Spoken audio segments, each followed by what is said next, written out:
Hello.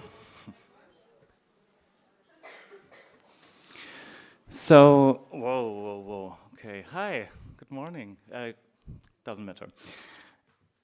In 2022, we decided to offer a one-year traineeship in our video team. We received 14 applications. The following year, 27. Now, we also offer training in our traditional text-based departments. This year, a third of all applications were for the video traineeship, 64. 64 mostly young people with very good degrees who want to work in video journalism. It confirms to me what I keep seeing in various studies. There is a change in media usage. Today, I would like to talk about how we at the NZZ are reacting to this with long-form video journalism. My name is Markus Stein, and I'm head of the video and television department at Neue Zürcher Zeitung. The Neue Zürcher Zeitung, short NZZ, was first published in January 1780 and has been publishing ever since, making it the oldest newspaper in Switzerland and one of the oldest continuously publishing newspapers in the world, more than 240 years. Now, like all traditional media, we are in the midst of the transformation still. We need to attract new users and think about journalism differently. Most of the people who work in our video team and apply to us for a traineeship, for example, are in their mid-20s. So they started to be interested in news and the world something around 10 years ago. And I was interested what happened in video journalism 10 years ago. 10 years ago, 2014, Vox.com was founded and began explaining the world with videos on YouTube. In Germany, the public broadcasters founded the online content network Funk for young people in 2016. Funk produces over 70 different social media video formats, including documentary channels and explainer videos. The most watched YouTube video in Germany in 2020 was a Funk explainer video on the coronavirus. These videos and many more have had a massive impact on an entire generation in German-speaking countries. It's completely normal for them to inform themselves through longer videos. And some of them even apply for jobs and want to work in video journalism. We looked at that and we have a video strategy. There it says, video is an important element of a modern digital newspaper and central to engaging existing and reaching new and younger target groups. There are, of course, very different types of video. And I have nothing against TikTok, Insta Reels, YouTube Shorts, and so on. We produce them too.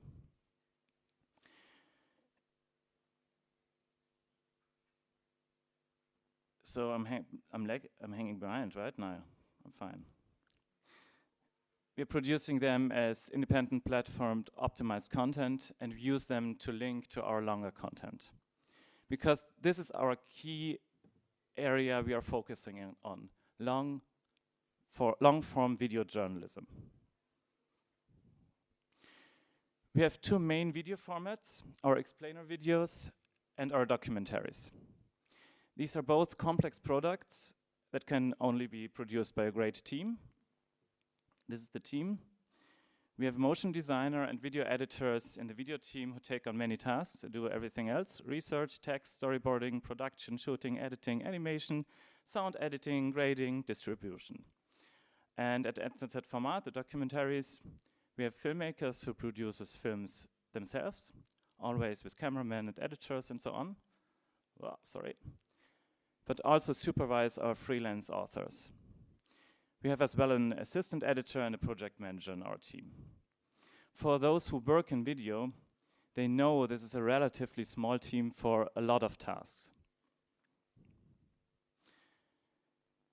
Let me briefly explain our two formats. I'll start with the explainer videos.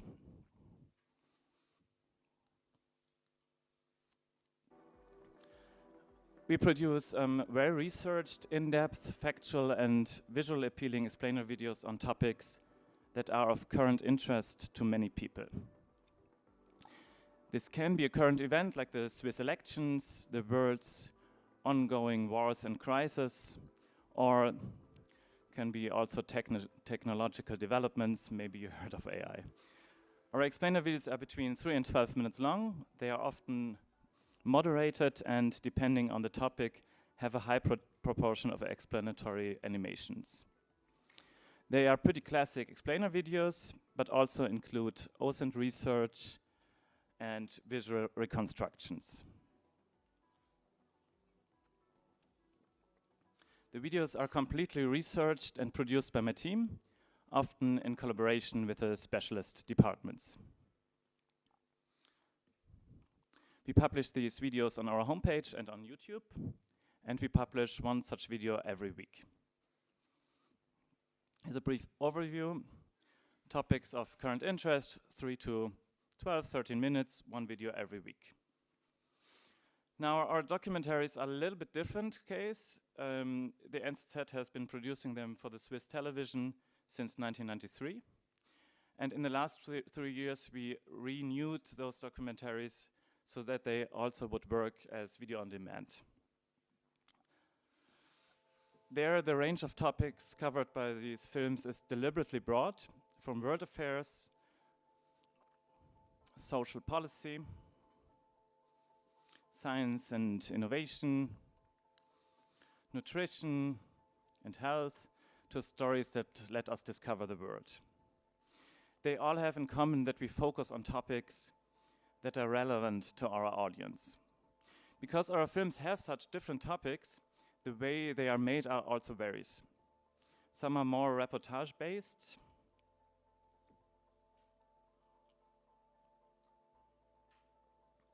and some are more explanatory.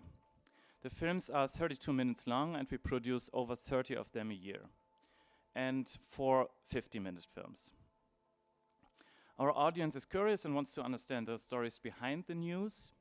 We have a high level of production and achieve this with a large network of writers, cameramen, editors, and so on all over the world.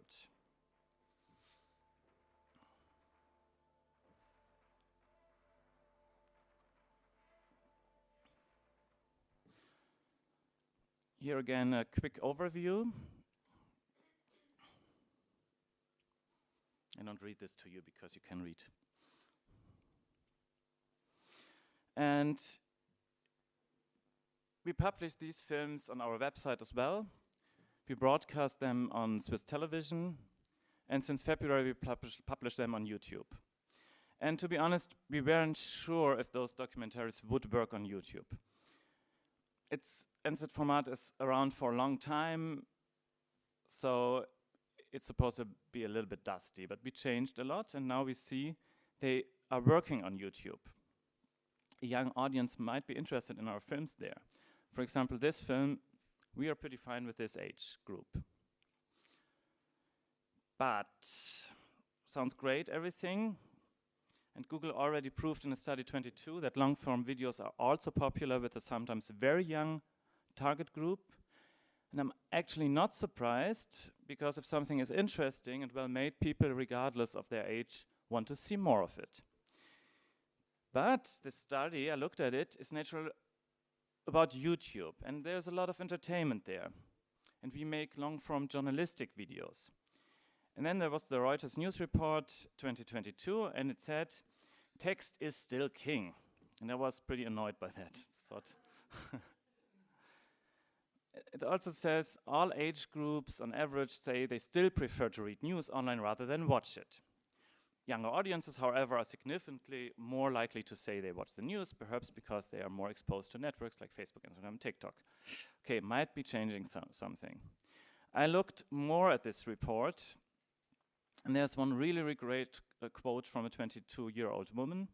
She said, "I don't like videos that clearly don't need to be videos, and just include random pictures and random highlighted words that are already being said." So I'm pretty sure our videos don't fall under this thing. And this is probably the most important thing to keep in mind if you want people to watch for a long time. You need to produce videos that use the strengths of the medium. At NZZ, we can produce podcasts, and we certainly can produce text. So when we consider whether to produce a video, we always ask ourselves, why should it be a video? In our documentaries, we always try to let the images speak for themselves. And this is something quite unusual in German television. Someone is always talking there, I don't know why. But we say show, don't tell. Use the pictures, use the emotions. I don't need anybody to tell me that this young Ukrainian woman is not really happy. I see it and I feel it. It's a little bit more difficult with our explainer videos because there has to be a lot of talking, explaining. So there's a great matrix, and we adopted that from the colleagues from Vox.com. So thanks to them, or credits to them. And you can see different elements which we use in our videos. We try to use as much as possible up there in the right corner to create a visually strong video, which you have to watch. And of course, there are many more things to consider when you're producing great documentaries or explainer videos, much more than I explained in this short time. But if everything comes together well and we have produced a great explainer or a breathtaking documentary, unfortunately, this does not mean that people keep on watching on our site. And we looked at this.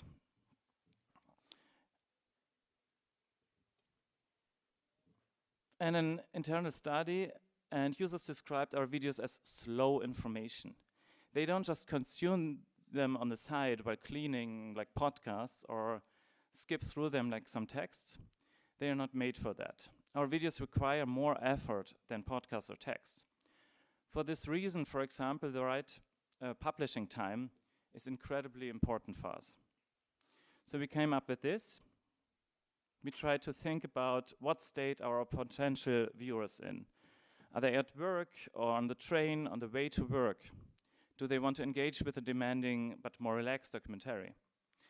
We try to play our explainers in the morning or in the early evening, and our documentaries in the later evening and on weekends.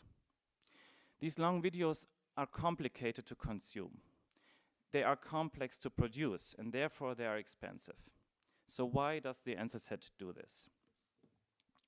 There's some reason for us, the most important I want to tell you.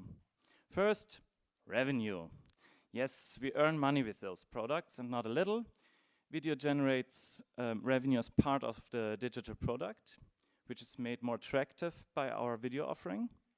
We license our film, our explainer videos to educational institutions, for example, our documentaries to TV stations, streaming services, and so on. If anyone is interested, can talk to me. And we generate a small portion of income through advertising. But there are other reasons why long-form videos are important for us as NZZ.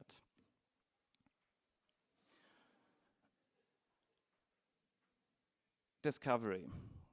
Through video content, new users discover the NZZ on streaming sites, on television even, and on YouTube. The NZZ is seen as an old media house. And younger people in particular do not trust the NZZ to produce videos. But when they discover them, they are often thrilled. There's another one, we talked about this. For media users today, video content is part of a digital news product. It makes our product more attractive. The NZZ has a subscription strategy. It focuses on high quality journalism and quality. And we do the same with the video. That costs and pays off. And sometimes I'm annoyed that video is often seen purely as a reach product. Of course, video can achieve high reach, videos are highly shareable, but videos are more than that. So there's one more reason, and it's the most important to me. Video content enables an intensive and long engagement with NZZ content. I think there's hardly any other medium that can captivate you like video. You have to watch our videos with great attention. And if we succeed in getting people to consume 7, 12, 30 minutes of NZZ content, they will know the worth of their NZZ subscription. If they stay on their page, they hardly ever cancel them, or they might even pay a subscription. So visually strong and well-researched and produced videos stick in the brain. People remember them and tell others about them. And that is very valuable for us at NZZ. I was much faster than I thought, so we have a lot of time for questions, which is always great because there's not enough time for questions always, I think. Are there any questions?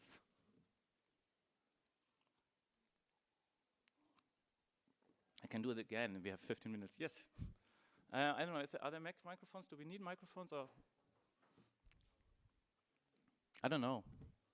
Just for the streaming.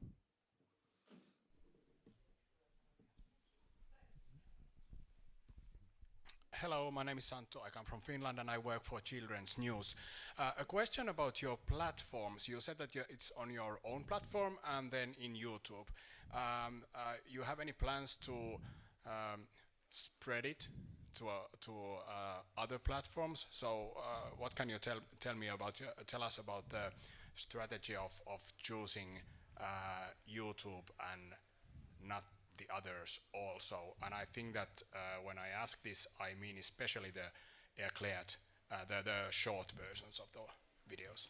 Okay, the short versions, like the verticals, they are spread on Instagram and TikTok as well. So we think the original platform for the longer explainer videos is YouTube. It's great there, but for, of course, the short videos are, we spread them on the other platforms as well. And we try to think about Instagram, TikTok, what are the platform techniques there, and we use them in the short videos, of course. Yeah, I started in Children News. It's great explaining. Other questions? Yes. What would be the story that has been most widely watched of the longer form documentaries?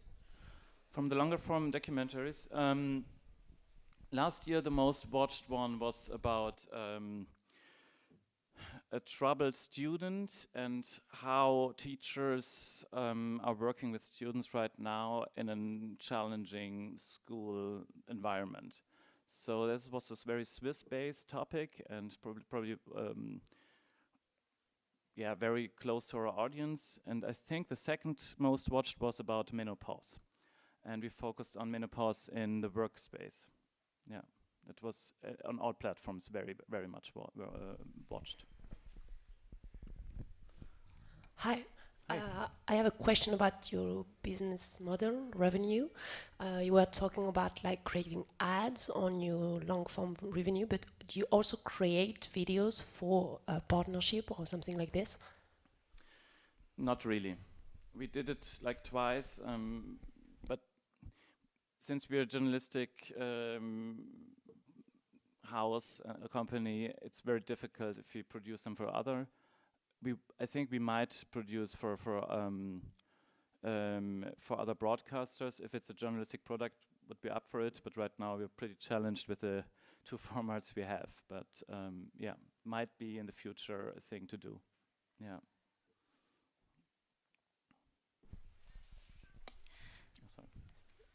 Thank you for sharing this experience. It's very useful. I'm from Ukraine. I'm with the Kiev Independent.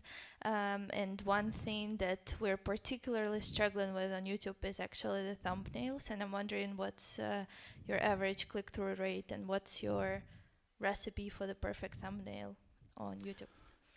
Yeah, we know the problem as well. We are working a lot on the thumbnails right now. And for us, it's a little bit difficult. How much clickbaity should they be if you want to be in high quality journalism after that? So I don't believe to sell something which you don't get later, but we see that they have to stick out of like all of the other thumbnails. And our click-through rate, I think we got it up. It was, I don't know, at 3% or something. Then now it's around 8, I guess, 9. So that's, and it depends really hard on the video as well. We see topics. At the explainer videos, we have videos who don't perform as well because, I don't know, the topic is not really relevant right now, and others are really going viral really fast. So I think it's a mixture of the teaser, of the title, and the topic and the right time. And if we get that right, we're getting better and better with this, then it works very well.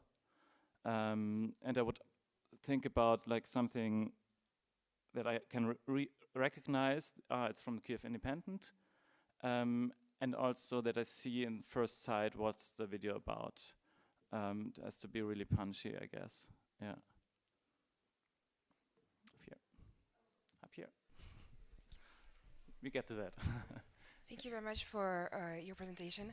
I was wondering, in your creation process, do you think that shorter formats are actually an added challenge to be creative with the visuals and all of the artistic directions of your video, or is it now very easy to create very impacting visual formats but in shorter forms? Yeah, we see that like a downcut version hardly ever works. What is good when we are producing like a long explainer video, then we made also the research, and sometimes there are little stories which we couldn't tell in the longer video. We use them on the short videos.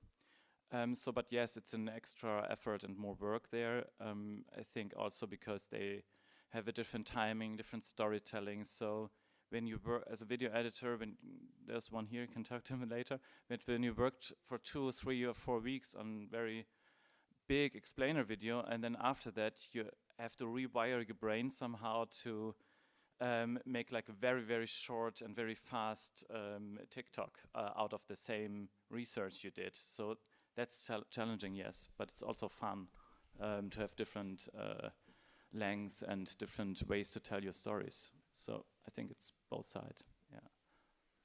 Hi, thank you so much. Some technical aspects. First, when it comes to subtitles, do you feel the audience prefers voiceover versus subtitles written, and do you use AI for that? Another aspect is the visual. If you do a reportage video, do you feel that using archive videos snapped by iPhones, some people being right there, will impact the attention span? In other words, do people prefer a professional camera at all times, or does it make a difference at all? I start in the end. I think it depends on the documentary, for example. I mean, sometimes you can't shoot differently. You can't shoot with a big camera, and it has to be rough and fast. Or sometimes we use footage from people who were there, of course. But it depends on the topic. And I always say, why should we shoot with an iPhone when I mean, iPhone's great, but it depends on which technique do you want to use for which topic and which film. So I think the technique's always coming last. So first think about what's the story, how do you want to tell it, how can you cover it. Of course, we use AI to help us with subtitles. Swiss German is very difficult for AI still. Unfortunately, doesn't help that much. We have the explainer videos, we always have the text there. Documentaries also, so that's very fast, I think, the subtitles. Do people prefer subtitles? I think you have to watch our videos with sound, and more people are watching them sound since they all have the airports. So we provide them, of course. But I think it should be a mixture, I guess, yeah. Up here. Last one. Okay, last one, up here. Thanks so much for this. Do you have a process for your commissioning of explainer videos? Are there some topics that you think you can't tell in the way in which you'd like to do? Are you quite strict about it? Are you evergreen or are you newsy? How do you approach the commissioning? We have a process. I would say we can make explainer videos to all the topics, but it should be current topics right now. So they are sometimes produced very fast, like a day or two, but most of them are 2 or 3 weeks. So that's a little bit difficult to think about what will people be interested in 2 or 3 weeks. We pitch them in our team and talk about them in our team. When someone starts a new explainer video, and then the whole production process goes on.